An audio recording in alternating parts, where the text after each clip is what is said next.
ফুচকার প্লেট কত করে? 30 টাকা মামা। পানিপুরি? পানিপুরি ওই একই দাম 30। তো এটা পানিপুরি দিবেন তো। এটি কি টক? একটা মিষ্টি টক, একটা তেঁতুল টক, ঝাল টক। এই সাইডে আছে নাকা হবে, রেগুলার হবে। নাকা হচ্ছে যেটা বোম্বাই মরিচ দেওয়া হয় ভিতরে। বোম্বাই মরিচ দেওয়ার জন্য নাগা হয়েছে নাম। ভালো।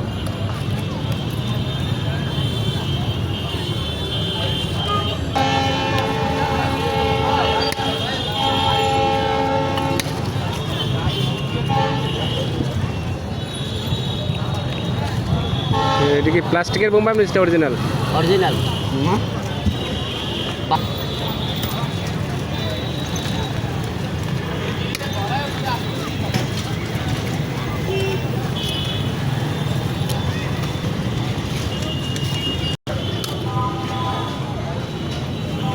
কি কি টক খাবেন বলেন? ঝাল টক, মিষ্টি। দুটো মিশাই দেন।